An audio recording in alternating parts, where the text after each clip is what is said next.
So, there's massive voter fraud in America, except there isn't. And it turns out the Republicans are always screaming about voter fraud because they're on the wrong side of the demographics for voting. So they do everything they can to suppress the votes, right? So if everybody voted, Democrats would probably win. If they were a left party, they're not. So they probably would still lose. But the less people voting is always good. That's why Republicans do so strong in off-year elections, in the midterms, right? Because Republicans go to the polls. Democrats only come out when there's a presidential election, if there's a charismatic presidential leader.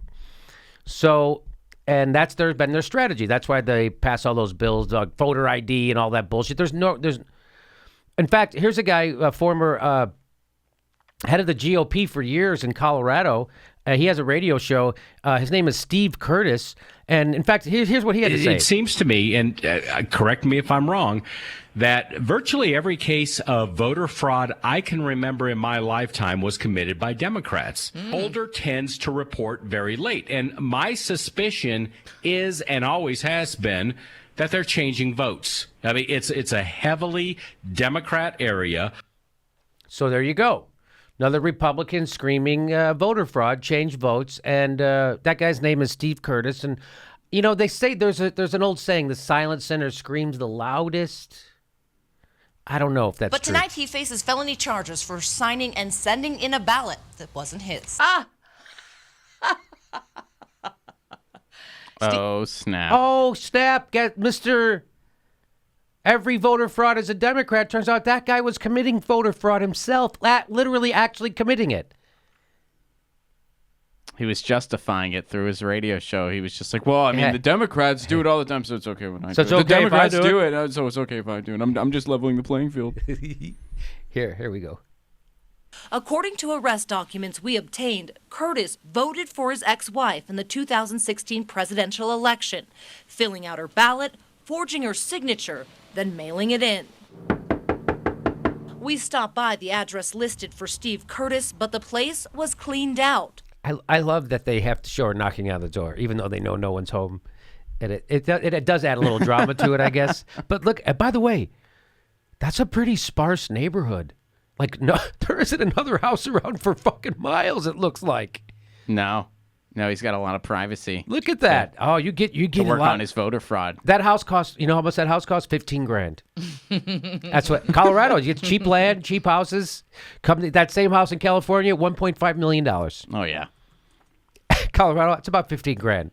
Look there's nothing around him. I don't want to cut that grass though. That'll take you all summer. Just to cut it once. Here we go. That's why you got to hire sheep. Calls to him and his ex-wife were not returned. Now the talk show host, who in just his October radio show asked, what is the penalty for knowingly committing voter fraud? May just I'm a little get worried. the answer. Yeah, Curtis made his first court appearance in Weld County this afternoon. He faces up to 3 years in prison for felony forgery. Oh, that would be the penalty. Turns out we just found out. That would be the 3 years. You're going to get charged maybe 3 years for that. I guess we just found out.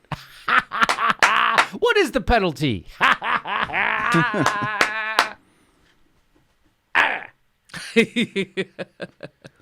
So there you go. Turns out silent sinners scream the loudest. Always remember that, Ron.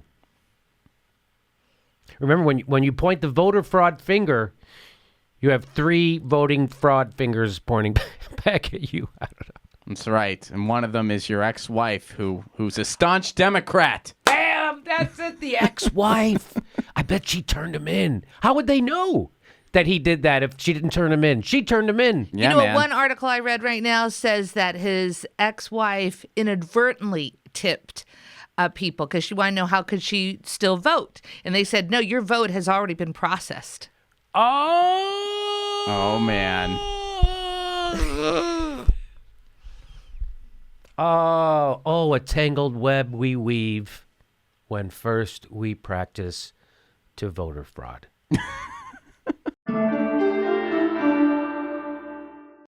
Everybody, the next live Jimmy Dore show is April 3rd in Hollywood. There's only 50 tickets for that show, so get them quick. Our show after that is April 24th. That's in Burbank. Links for tickets right there. Get your tickets fast. Sell out quick.